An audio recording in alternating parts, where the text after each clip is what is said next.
Hi friends, അസ്സലാമു അലൈക്കും. അപ്പം ഞാൻ വന്നിട്ടുള്ളത് നല്ല അടിപൊളിയായിട്ടുള്ള ഒരു ബ്ലൂബെറി കേക്കിൻ്റെ റെസിപ്പിയുമായിട്ടാണ് കേട്ടോ. അപ്പോൾ നമുക്ക് ഇത് എങ്ങനെയാണ് വളരെ ഈസി ആയിട്ട് നല്ല ടേസ്റ്റി ആയിട്ട് ഉണ്ടാക്കുന്നത് നോക്കാം. അതിനായിട്ട് ഞാനിവിടെ 1/4 കപ്പ് മൈദ ഒരു അരിപ്പയിലേക്ക് ഇട്ടെടുക്കുന്നുണ്ട് കേട്ടോ. അതിനുശേഷം ഒരു 1/2 ടേബിൾ സ്പൂൺ ബേക്കിംഗ് പൗഡറും 1/4 ടീസ്പൂൺ ബേക്കിംഗ് സോഡയും ഒരു പിഞ്ച് ഉപ്പും 2 ടേബിൾ സ്പൂൺ മിൽക്ക് പൗഡറും കൂടി ചേർത്തിട്ട് നന്നായിട്ടൊന്ന് മിക്സ് ചെയ്ത് ഒന്ന് അരിച്ചെടുക്കുക. അപ്പോൾ ഞാനിവിടെ ഒരു പ്രാവശ്യമായിട്ട് ഇതുപോലെ അരിച്ചെടുക്കുന്നത്. അതിനുശേഷം ഇതുപോലെ വിസ്ക് ഉപയോഗിച്ച് നന്നായിട്ടൊന്ന് മിക്സ് ചെയ്തെടുക്കണം കേട്ടോ. അപ്പോൾ നിങ്ങൾക്ക് വേണമെങ്കിൽ 3 പ്രാവശ്യം അരിച്ചെടുക്കാം കേട്ടോ. പിന്നെ ഒരു ബൗളിലേക്ക് 3 മുട്ട, അതിലേക്ക് ഒരു ടേബിൾ സ്പൂൺ വാനില എസൻസ് കൂടി ചേർത്തിട്ട് നന്നായിട്ടൊന്ന് ബീറ്റ് ചെയ്തെടുക്കുക. അപ്പോൾ മുട്ട നന്നായിട്ട് പൊങ്ങി വരുമ്പോൾ നമുക്ക് 1/4 കപ്പ് പൊടിച്ച് വെച്ചിട്ടുള്ള പഞ്ചസാര ചേർത്തെടുക്കാം കേട്ടോ. കുറേശ്ശെ ചേർത്തിട്ട് നന്നായിട്ടൊന്ന് ബീറ്റ് ചെയ്തെടുക്കാം കേട്ടോ. അപ്പോൾ നന്നായിട്ട് ബീറ്റായി വന്നിട്ടുണ്ട്. ഇനി ഇതിലേക്ക് 2 ടേബിൾ സ്പൂണോളം സൺഫ്ലവർ ഓയിൽ ചേർത്തിട്ട് ചെറുതായിട്ടൊന്ന് ബീറ്റ് ചെയ്തെടുക്കാം കേട്ടോ. അപ്പോൾ നമ്മളുടെ ഇതിവിടെ റെഡി ആയിട്ട് ഇനി ഇതിലേക്ക് നമ്മൾ ഫ്ലോർ മിക്സ് ഇട്ടെടുക്കണം. അപ്പോൾ അതിന് മുന്നായിട്ട് ഞാൻ കുറച്ച് ബ്ലൂബെറിൻ്റെ ക്രഷ് ചേർത്തെടുക്കുന്നുണ്ട് കേട്ടോ. അതുപോലെ തന്നെ ബ്ലൂ കളർ കൂടി ചേർത്തെടുക്കുന്നുണ്ട്. എന്നിട്ടൊന്ന് മിക്സ് ചെയ്തെടുക്കുക കേട്ടോ.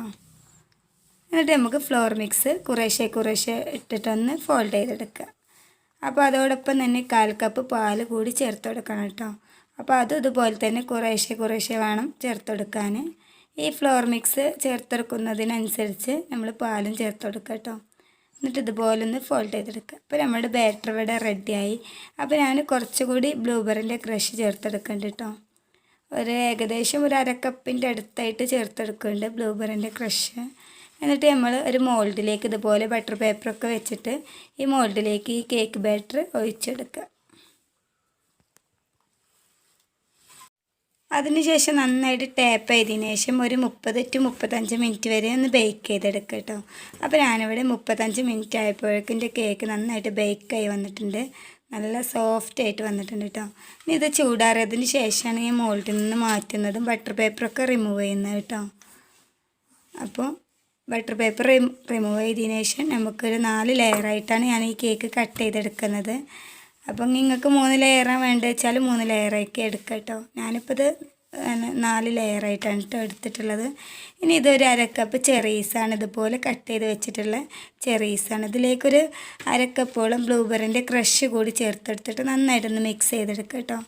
അത് ഞാൻ 2 ടേബിൾ സ്പൂൺ ചേർത്തെടുത്തു. പിന്നെ എനിക്കത് കമ്മിയാണ് തോന്നിയപ്പോൾ ഞാൻ 1/2 കപ്പ് ചേർത്തെടുത്തിട്ടുണ്ട് കേട്ടോ. ഇനി ഒരു കേക്ക് ബോർഡിലേക്ക് കുറച്ച് ക്രീം ചേർത്തെടുക്കുക കേട്ടോ. അപ്പോൾ ക്രീം ബീറ്റ് ചെയ്യണ വീഡിയോ ഒന്നും ഞാൻ എടുത്തിട്ടില്ല. അതൊക്കെ ഇപ്പോൾ എല്ലാവർക്കും അറിയുന്നൊരു ഇതല്ല, അതുകൊണ്ട് ഞാൻ എടുത്തിട്ടില്ല കേട്ടോ. അപ്പോൾ ആദ്യത്തെ ലെയർ വെച്ചിട്ട് ഷുഗർ സിറപ്പ് വെച്ചിട്ട് നന്നായിട്ടൊന്ന് വെൽറ്റ് ചെയ്തെടുക്കുക കേക്ക്. ഈ ഷുഗർ സിറപ്പിലേക്ക് വേണമെങ്കിൽ നമുക്ക് ബ്ലൂബെറിൻ്റെ ക്രഷ് ചേർത്തെടുക്കുക കേട്ടോ. ഞാനിപ്പോൾ ചേർത്തെടുക്കണില്ല. എന്നിട്ട് ക്രീം വെച്ചിട്ട് നന്നായിട്ടൊന്ന് സ്പ്രെഡ് ചെയ്തെടുക്കുക കേട്ടോ.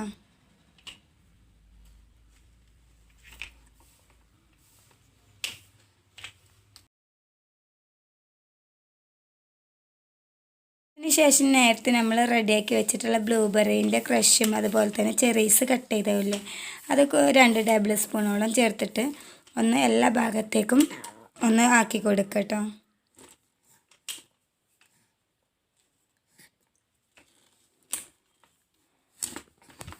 അപ്പോൾ ഇതെല്ലാ ഭാഗത്തേക്കും ആക്കിയതിന് ശേഷം അടുത്ത ലെയർ വെച്ചെടുക്കുക. അതും ഇതുപോലെ തന്നെ ഷുഗർ സിറപ്പ് വെച്ചിട്ട് വെൽറ്റ് ചെയ്തെടുക്കുക. അതിനുശേഷം ക്രീം സ്പ്രെഡ് ചെയ്തെടുക്കുക.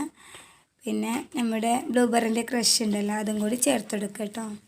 എന്നിട്ട് എല്ലാ 4 ലെയർ ഇതുപോലെ തന്നെ 3 ലെയർ ഇതുപോലെ തന്നെ ചെയ്തെടുക്കുക കേട്ടോ. ഞാൻ അതിൻ്റെ ഒന്നും വീഡിയോ എടുക്കുന്നില്ല, എന്താ വെച്ചാൽ അതൊക്കെ വീഡിയോ കൂടുതൽ ലെങ്തി ആയിട്ട് പോകുമല്ലേ, അപ്പോൾ എല്ലാവർക്കും അറിയുന്ന കാര്യമല്ലേ. അപ്പോൾ 4ാമത്തെ ലെയർ വെച്ചിട്ട് മൊത്തത്തിൽ ഒന്ന് ക്രീം വെച്ചിട്ടൊന്ന് ക്രം കോട്ട് ചെയ്തെടുക്കുക കേട്ടോ. കേക്ക് നന്നായിട്ട് ക്രം കോട്ട് ചെയ്തതിന് ശേഷം ഒരു 1/2 മണിക്കൂർ നേരമോ ഒന്ന് ഫ്രിഡ്ജിൽ വെച്ച് സെറ്റ് ചെയ്തെടുക്കുക കേട്ടോ. അങ്ങനെ 1/2 മണിക്കൂറിന് ശേഷം ഞാൻ ക്രീം വെച്ചിട്ട് നന്നായിട്ട് കവർ ചെയ്തെടുക്കുന്നുണ്ട് കേട്ടോ. ഒരു ഐസിങ് നൈഫ് ഉപയോഗിച്ച് എല്ലാ ഭാഗവും ഒരുപോലെ ആവുന്ന രീതിയിൽ നന്നായിട്ടൊന്ന് റെഡിയാക്കി എടുക്കുക കേട്ടോ.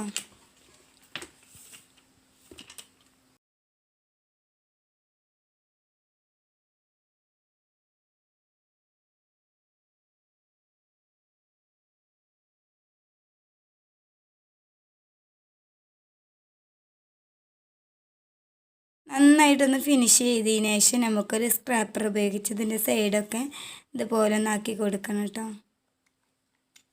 ഇതൊക്കെ വേണമെങ്കിൽ ചെയ്തെടുത്താൽ മതി. ഞാനിപ്പോൾ ഈ ഒരു ഡിസൈനാണ് കൊടുക്കുന്നത്. പിന്നെ ഞാൻ കേക്കിന് തന്നെ സിമ്പിൾ ഡിസൈനാണ് കേട്ടോ കൊടുക്കുന്നത്. എല്ലാവർക്കും ചെയ്തെടുക്കാൻ പറ്റുന്ന സിമ്പിളായിട്ടുള്ള ഡിസൈനാണ് കേട്ടോ ചെയ്തെടുക്കുന്നത്.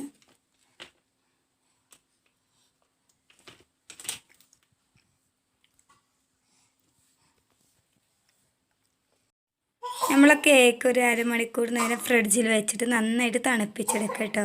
അതിനുശേഷം ഞാൻ കുറച്ച് വൈറ്റ് ചോക്ലേറ്റ് ഗണാഷ് റെഡിയാക്കി എടുത്തിട്ടുണ്ട്. അതിലേക്ക് ഒരു 1/4 കപ്പ് ബ്ലൂബെറിൻ്റെ ക്രഷും അതുപോലെ തന്നെ ബ്ലൂ കളറും കൂടി ആഡ് ചെയ്തതാണ് ഇത്. അപ്പോൾ ഇതിൻ്റെ മുകളിലേക്ക് ഒരു ഇളം ചൂടോട് കൂടി നമുക്ക് ഇതൊന്ന് ചേർത്തെടുക്കാം കേട്ടോ.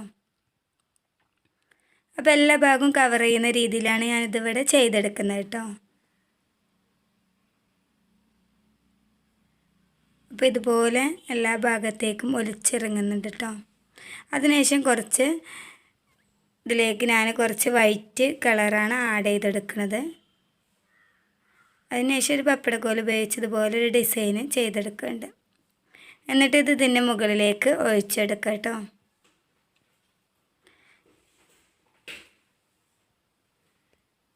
അപ്പോൾ ഇങ്ങനെ ഒരു ഡിസൈന് കിട്ടും കേട്ടോ.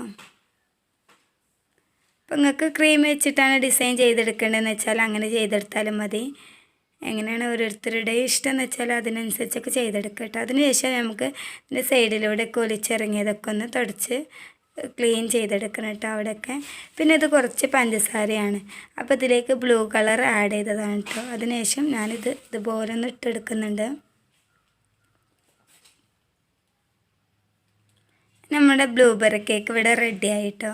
അപ്പോൾ എല്ലാവരും ഈ കേക്കൊന്ന് റെഡിയാക്കി നോക്കണം. നല്ല ടേസ്റ്റി ആയിട്ടുള്ള കേക്കാണ് കേട്ടോ. അപ്പോൾ നിങ്ങളെൻ്റെ ചാനൽ ആദ്യമായിട്ട് കാണുന്നവരാണെന്നുണ്ടെങ്കിൽ സബ്സ്ക്രൈബ് ചെയ്യാനും അതുപോലെ തന്നെ ബെല്ലൈക്കൺ എനേബിൾ ചെയ്യാനൊന്നും മറക്കരുത്.